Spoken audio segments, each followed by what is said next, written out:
pray. Amen. Okay, well, I'm glad that you're here this evening, and I'm really glad one of my friends is here. I absolutely adore Jen. If I could live next door, well, the neighborhood would probably kick us out. There's probably regulations. Um, in fact, we're dressing alike because I want to be like her.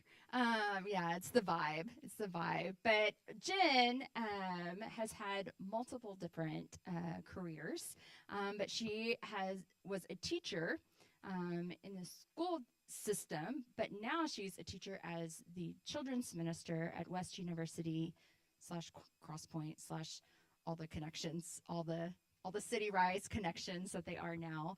But I wanted her to come. Some of you are going into education to talk about what does that look like to be a follower of Jesus and to be an educator. And she has two very unique perspectives of education. So welcome, Jennifer Dennis. Hey, you guys. Oh my goodness. It's so good to be with you. I feel so old lady now because you guys are so nostalgic because I used to be in the Baptist student ministry. And yeah, I know, right? So I'm thrilled that you're taking time out of your crazy schedule to come and be here tonight and spend time listening to me, and I'm honored to be here with you. So thank you.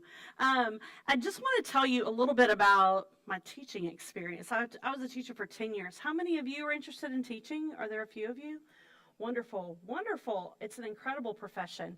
No matter what you hear on TikTok or, from the police. But I started out wanting to be in ministry. In fact, when I was your age, I was praying every day, Lord, am I supposed to be in ministry or am I supposed to be a teacher? Ministry or teacher? God, I need to know now. And it was like this intense, God, right now. And am I going to get married? Because I'd really like to make out a lot. And so I just had to know the answer at the time. And if you're like me at that time, there were so many questions, right? I was just like, oh Lord, if I could just know it all. It was really, it was very tumultuous for me, like just really trying to get through the process. And so I began in my track towards ministry. I graduated from college and I went to seminary, and even at seminary, I'm like in a master's degree, and everybody's like walking around seminary, and they're all like, I'm going to be a missionary in Southeast Asia, and it's this town. And they like knew what town, like continent, town, country, whatever. And I'm like, and they're like, oh, what about you? What are you called to? And I was like, mostly I need to get a job because my dad gave me $300 to come to seminary, and I don't know why I'm here.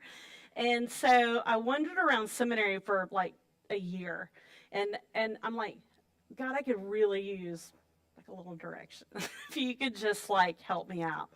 And so I went into college ministry. I began in college ministry, and one of my professors said that seminary is a finding place.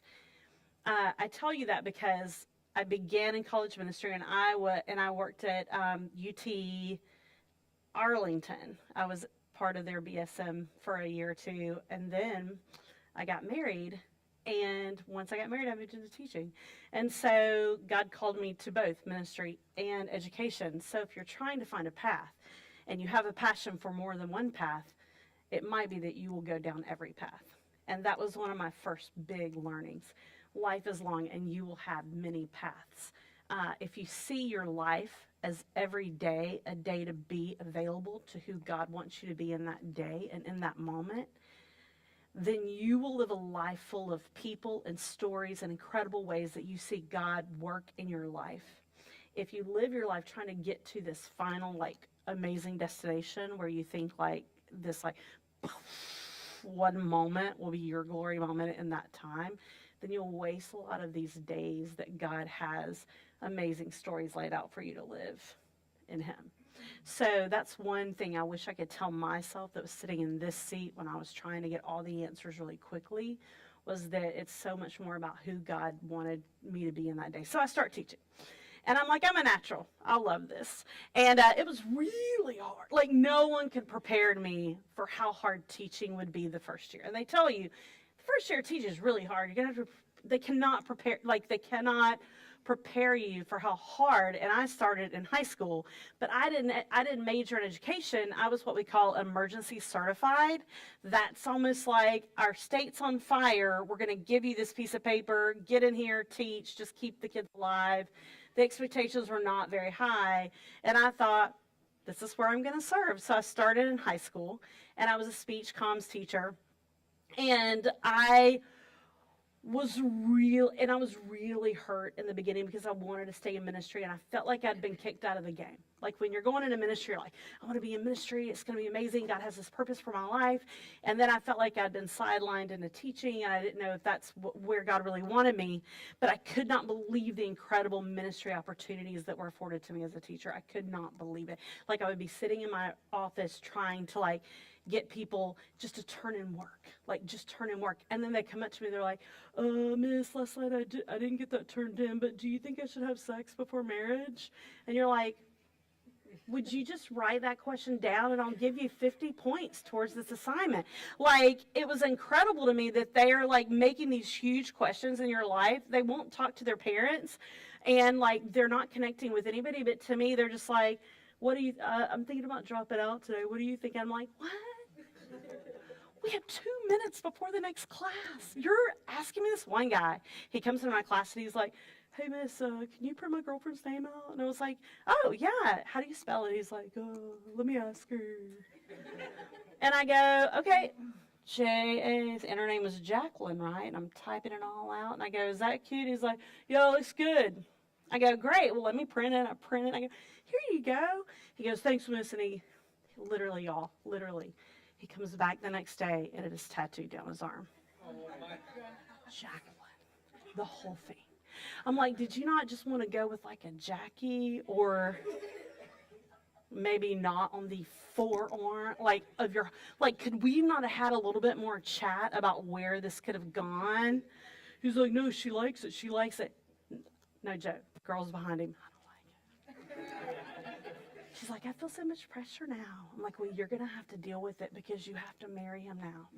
Because there are not a lot of people named Jacqueline. It's going to be a lifelong journey for him finding a girl named Jacqueline. And so I was I felt weirdly enough sidelined, but God had put me in the place where I could literally talk to students into their lives in the moment. It was so incredible. And I would get to pray for them. And I would get to, and here's the thing I want to talk to you about, love them. Wherever you go, whatever path you choose, you will be known as a believer by your love. It all comes back to your love. Because a student, a person at your work, a neighbor, if you become a person that they know loves them, they will come to you with their life. Now, if they think you're the person that wants something from them, if they think that all you want is to get them to go to church, or all you want is this or that or the other, then they're going to put a little barrier there. But if they know about your love, so I'm at the post office this week.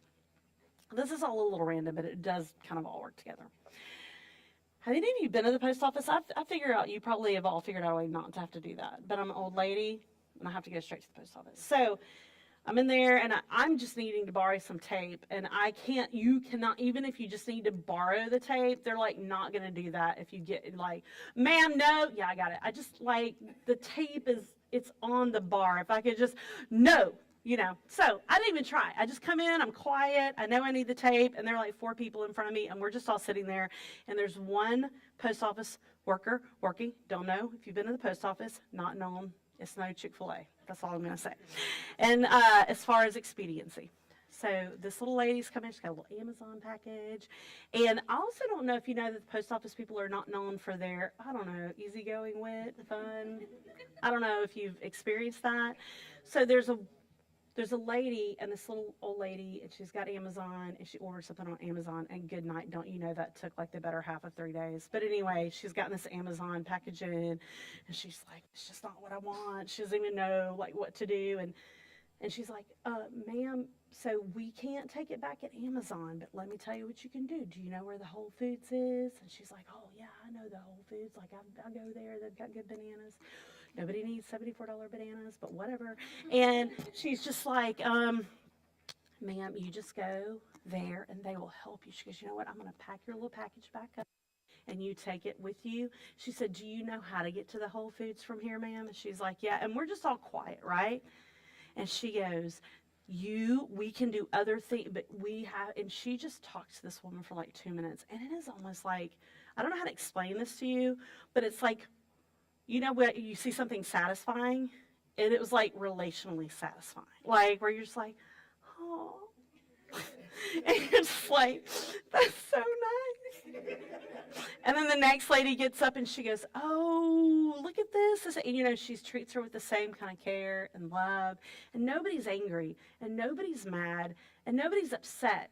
Because what incredible kindness, like incredible kindness. Like, and so I finally get up there and I said, oh, I really like watching you.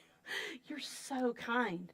I love the work you're doing here. By the way, I would die before I would do the work they would do there, just so you know. I can never do post office work. There's a phrase, you guys are probably too young to understand, it's called going postal. Before we had school shootings, it was post office shootings. I'm not kidding. It was a thing, right? I happen to understand that. Shannon can give you all the details. Oh, good. We'll get more details later. Thank you. So I said, you should have your own show where people help people at the office. She goes, girl, God put me here. He put me here to love people, and he put me here to be kind to people and take care of them. And I thought, never in a million years did I think I was going to be blessed at the post office with God's love, but I was. And I know that everybody who enters that building, no matter what work she's doing it with the love and the goodness of God. And love is patient, and love is kind, and it doesn't boast. And so what I learned is that love is really the key. And once you get into teaching or once you get into your job, you're going to want control. You're going to want to be an expert. You're going to want to be really good at what you do. And you're going to want to stand out. And as a teacher, I wanted control of my classroom. So when I first started teaching, I was really angry. I was a really angry teacher. I was a little funny, but a lot of angry. And I remember one time I got a little upset and I just like kicked my shoe. And it shot off so fast, it hit the ceiling, and one of the tiles dropped to the bottom. And the kids laughed hysterically. I was like, that could have been you. And you were all lucky to be alive. And then I was known as the like crazy kicking shoe lady. I think that was like on a t-shirt somewhere. And I was like, sit down, sit down. Like one lady came, the principal came to watch me, and she's like, you're kind of intense. I was like, but I have control of my classroom, don't I? And she's like, it's really intense. And so God started to speak to me a little bit about my anger in teaching, because I realized that anger and fear live in the same apartment complex, like they're neighbors. And so I realized that what I was afraid. I was afraid of losing control of my class. I was afraid they wouldn't pass all of the state tests. I was afraid everybody would see me as a failure. I was afraid that I was letting all these kids down. I was afraid that I would never get everything done. I was afraid that their parents were disappointed in me. I was afraid that I would never get free time. I would never get everything finished. Everything was a failure. And I didn't melt into that. I got angry. I was like, sit down, we're going to read right now. You're going to love it so much. Sit down. And so this special year came along and they put 4 unique kids into my class that had special needs. And the first 2, I was like, okay. And it was this little kid named Freddie, and he had had a liver transplant. And he was really, like, it was a blessing that he was alive. And then Seth had been born with a birth, some sort of a birth anomaly where he couldn't really use his hands to write. But he had to have straws all day for his anxiety.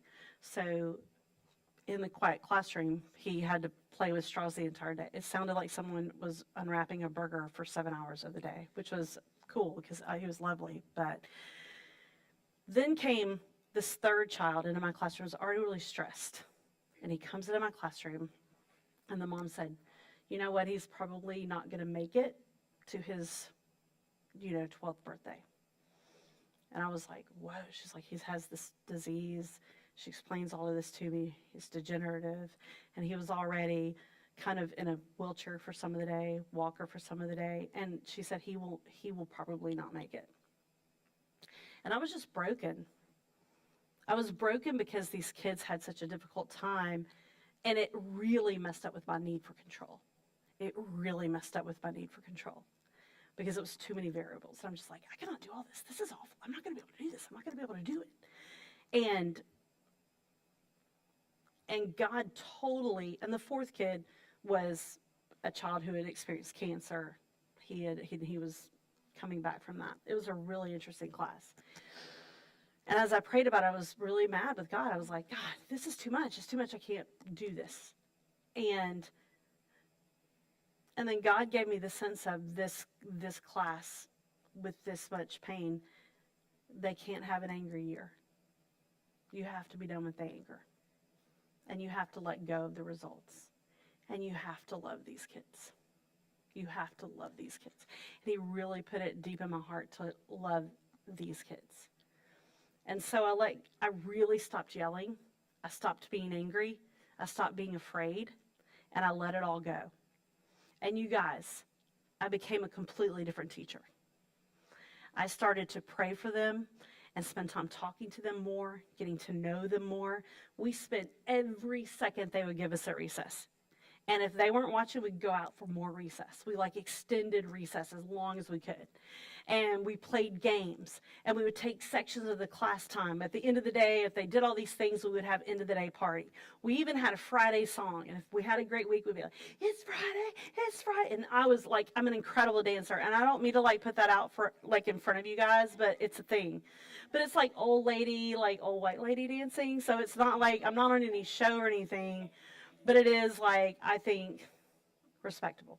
So we would have our Friday dance, and they'd get into it. I would bring them snacks and treats. And we started a system to where they started to kind of earn things and get prizes. And I started to communicate with them in a completely different way. And I said, we belong to each other. You spend 7 hours with me. You don't spend this much time with anybody in your life, not even at home. You have to go home, get ready, go to bed. We are a family. We belong to one another. We love each other. We hold on to each other. And that year completely changed my life as a teacher. And every day we would check in with each other, and we greeted each other, and we took care of each other. And it freed me up, and I finally began to realize how much fear there was in my life. There's so much fear in my life.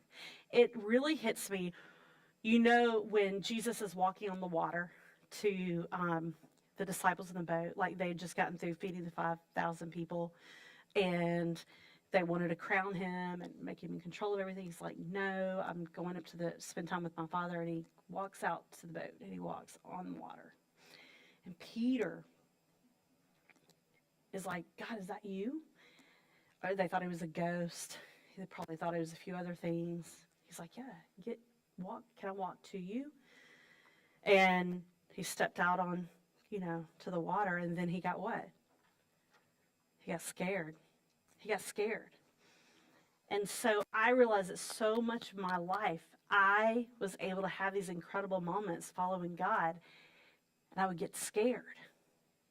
And then I would think God was this wasn't going to last or be real. And I realized that fear was so much of every part of my life.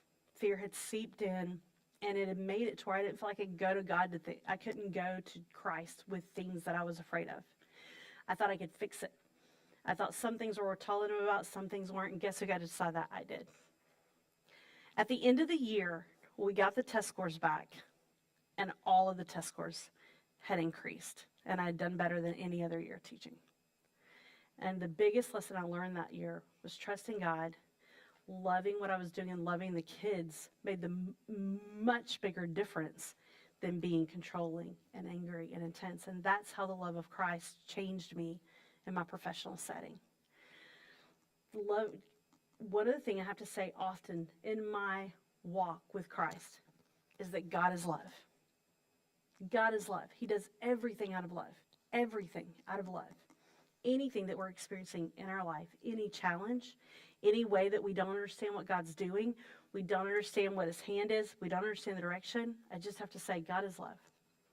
And he does everything out of love. And it's helped to build my faith up. And it helped me as a teacher to love. And I also learned that wherever God has you plugged in professionally, it is our calling to love the people around us, to truly love them, to listen to them, to be there for them, to hold on to them. And they will eventually come to you and say, you're so kind. Like, you never get mad about anything. You don't talk about other people. You're never negative. You never hate it here. You're not like, why? And then you get to say, God has me here. And then you can start the conversations. Because did you know that only 20% of Gen Z, do you know this, Shannon? I just learned this today from Andy. Only 20% of Gen Z, you guys have been trained to share your faith. Only 20% of people who profess to be believers at your age know how to share your faith.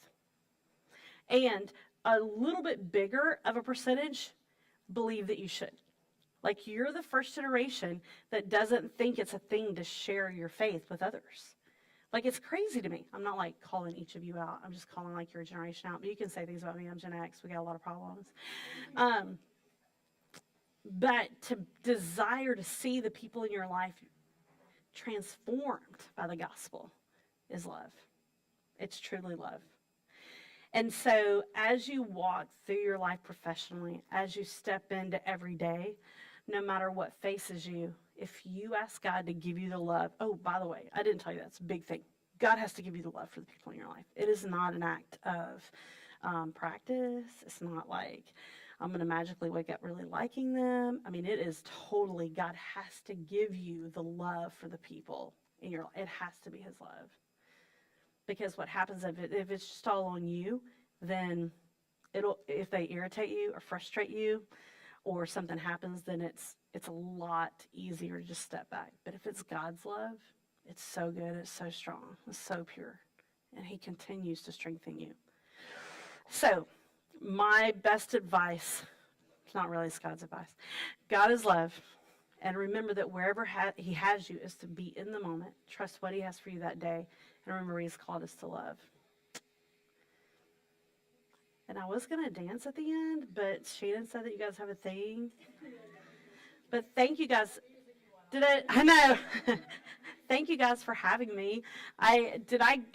Is that okay? I mean, is it okay to wrap up? I mean, I could talk about my years as a juggler, but we'll do that next time. Thank you guys.